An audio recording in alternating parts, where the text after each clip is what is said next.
Hello, BookTube. I thought I'd do a little bit of a book haul. We had a big book sale, a town not too far from here recently, and I went and did quite well. It's a grab bag. It's a mix, which is fun. And with some books I've been collecting and some I've been looking for, so very good day. It's going to start out here with Jan Morris, Last Letters from Hov.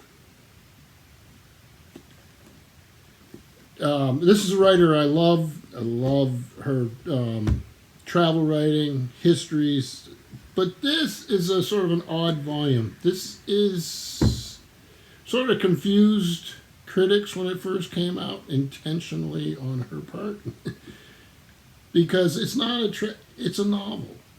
So done as a travelogue about the city. So I've never read it.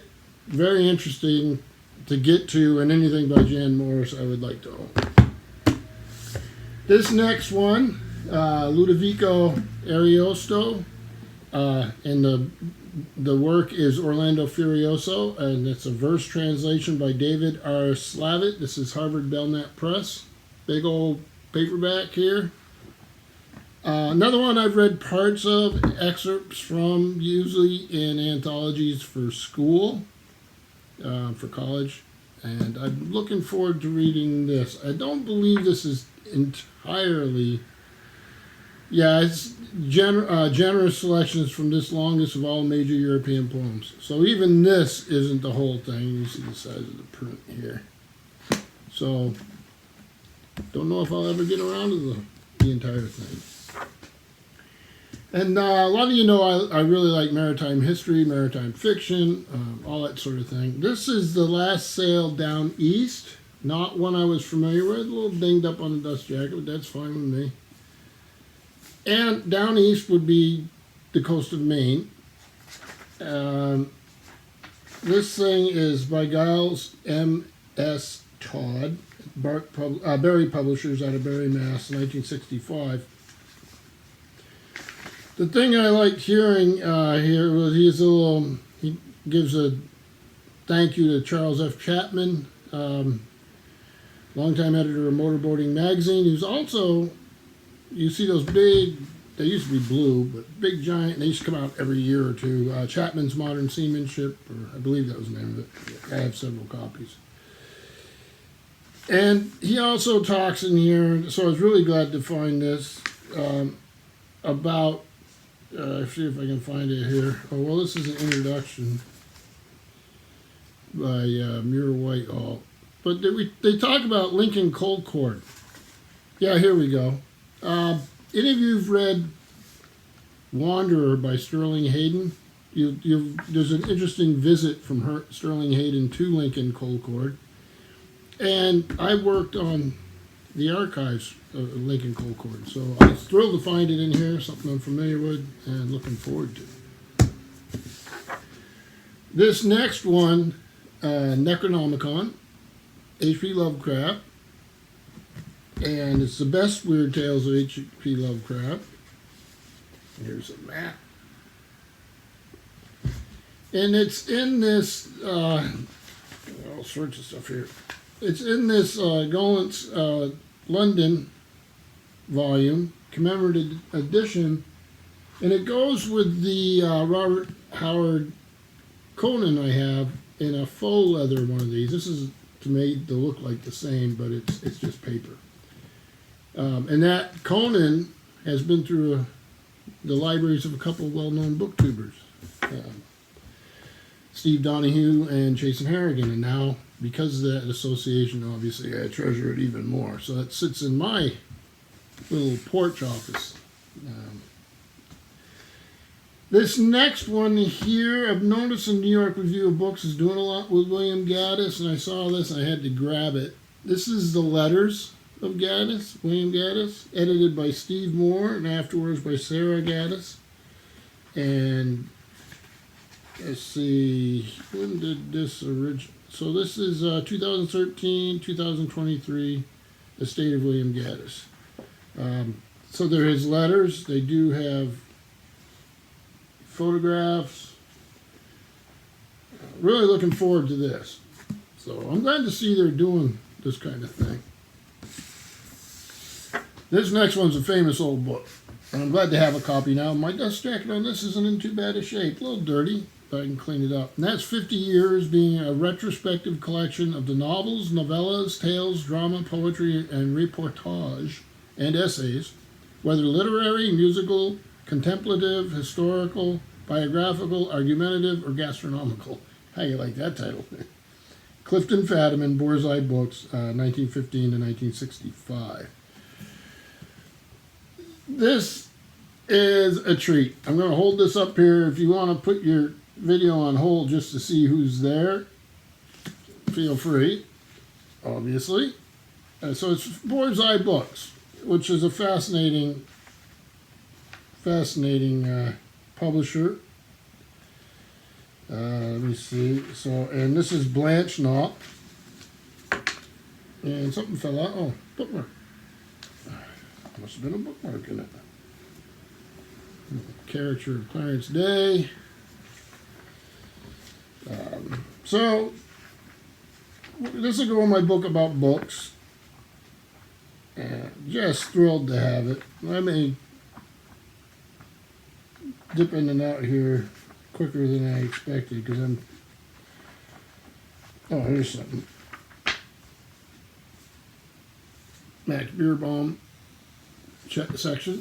So, really happy to have this one. This was quite a find. Then another one I was excited about. Well, actually, most of these are. This is Robin Lane Fox, The Classical World, Penguin Books. It's a paperback, pretty good size paperback. You can see beside my hand. And it's this light blue, so whether orange, blue, green, pink, or purple, Penguin Celebrations give readers everywhere unique voices, enthralling stories, and quite simply the best books of their kind to be published in recent years. And then Penguin was Publisher of the Year in 2007. Does so it's Robin Lane Fox. Well, my dog is scratching at his ear, something he's been doing the last couple of days, and have to get him checked out. There's our author. Another one exciting, not so good on the dust jacket, but fun to look at. This is Robert Graves. It's a retelling of Homer's Iliad, and it's called The Anger of Achilles, and has drawings by Ronald Searle. So there's something what the drawings look like. And there's our famous author. Had not read that one. And sticking to the theme, this is M.I. Finley's famous book, The World of Odysseus. Sun damage on this. That's okay. Well, it's okay for me. I'm not going to. In papers. I've had this in paperback I don't know how many times. Viking Press, 1954. It's a well-known study. You'll see it referenced quite a bit. And so, it has a preface by Mark Van Doren. So the contents are Homer and the Greeks, Bards and Heroes, Wealth and Labor, Household, Kin and Community, Morals and Values, and then there's a bibliographical essay, which should be fun to read. So somewhat dated, but still essential. What's wrong, buddy? He's just digging. German Shepherds get those big old ears, and they're prone to problems. Then again, the same theme, Iliad again, Robert Fagel's translation. I had this 2-volume set, Iliad and Odyssey, in a hard set in a box. Don't know what happened to it. Then I got the paper of the Odyssey, the paperback like this one. So I was glad to find the Iliad. So now I have them both again. You know, they're the deckled edges, French flaps here.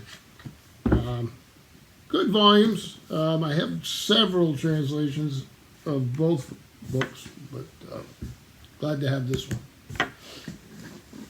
Then I have not read this. This is Caesar, Life of a Colossus by Adrian Goldsmith.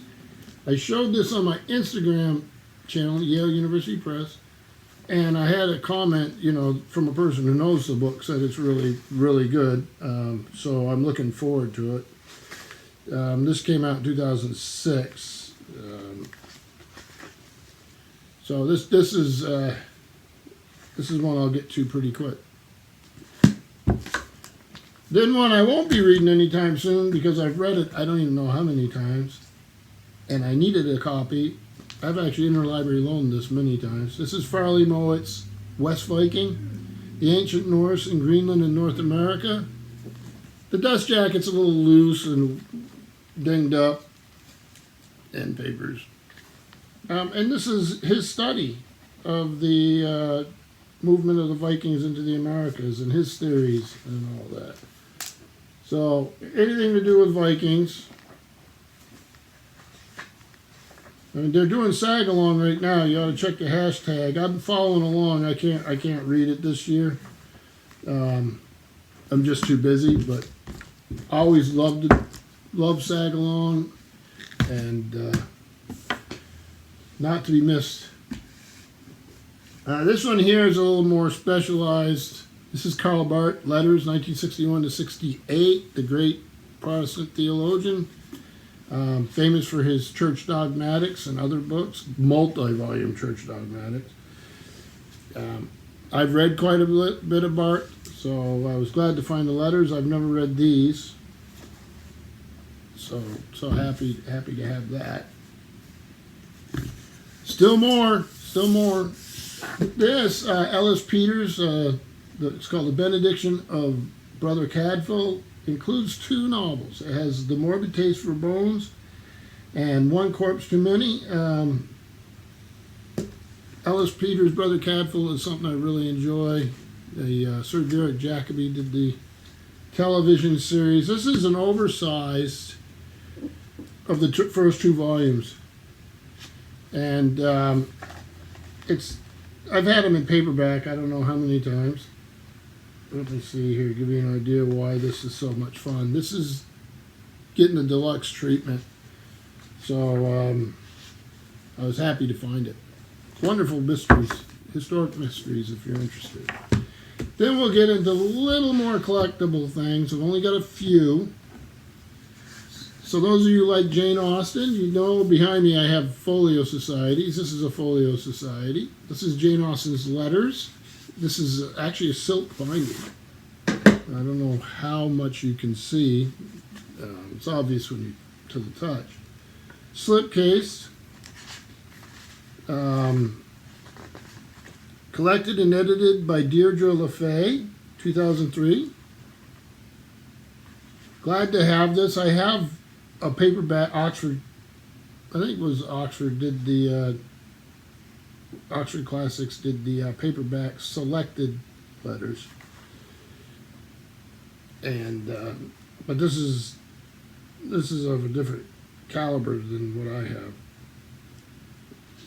The notes section is huge, so glad to have it. I get this. This is the most expensive thing I paid for. I paid $7 for this. Everything else was like $1 or $2. Then the other section over there is Heritage Press, and I've been doing some videos. I'll try to get some more of those up of a library tour. I've done all this, Folio, Society and Eastern Press, with a few odd volumes. But the Heritage Press, where I'm concentrating right now, and to be honest with you, for the most part, is because of price and print size and format. So this is Herodotus. Yeah, I've got them in order. Volume 1 and 2 in the typical Heritage Press slipcases. A little coloring, discoloring on the spine there, but not so bad that it's a bother. See the shields. So which one's which here? This is number 1. So end papers. This is translated by Harry Carter. This is the Histories of Herodotus of Halicarnassus. Heritage Press, New York, illustrated and decorated by Edward Bodden. I think he did quite a job. And this was George Macy Company, 1958. So let me see if I can give you a few. So they have the side notes, which I tend to like. Illustrations of various kinds. See if I can find you. I hear a truck outside.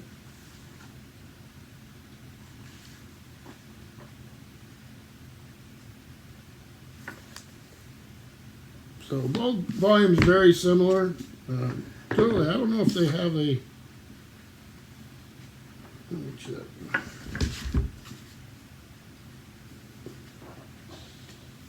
Oh, here, this is interesting. Forgot about this.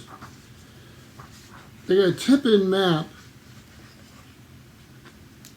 but only the face-down part, folded face-down part, is the map. The rest is a blank sheet of paper. It's sort of interesting. So, glad to have these. And then we're coming to the last thing. Thank you for your patience. The last thing here is another Heritage Press, but without its slipcase, but I took it anyway. It's a book I absolutely love. One of my favorite books ever. And this is Robert Louis and Stevenson's Kidnapped.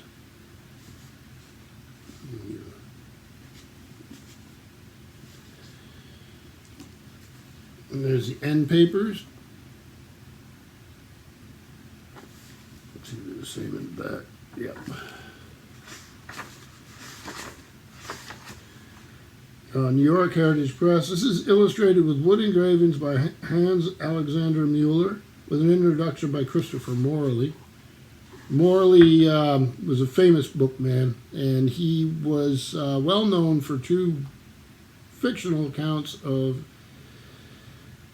a book dealer. And it was Parnassus on Wheels was one, and I can't remember the other one. When I started talking, I remembered what it was. Oh, The Haunted Bookshop. So, Kidnapped, being the memoirs and adventures of David Balfour in the year 1751. He was kidnapped and cast away. His suffering in a desert isle, the journey in the wild highlands, da-da-da-da-da-da. So this is printed in the United States of America. Special contents of this edition are copyright 1938 by the Limited Editions Club Incorporated. So, very excited to have that. Let's see if I can get you some of the ideas, some of the illustrations.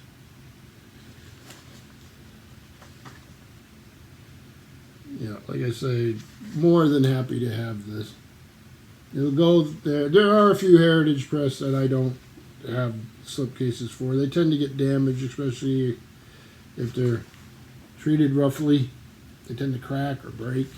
So, not going to make a book pyramid with these like my friend Steve does, but quite a good book haul. Like I say, most of them are a couple dollars a piece, with the exception of the Jane Austen letters, which was $7.50. So great fun, and glad to see everybody. Thank you, BookTube.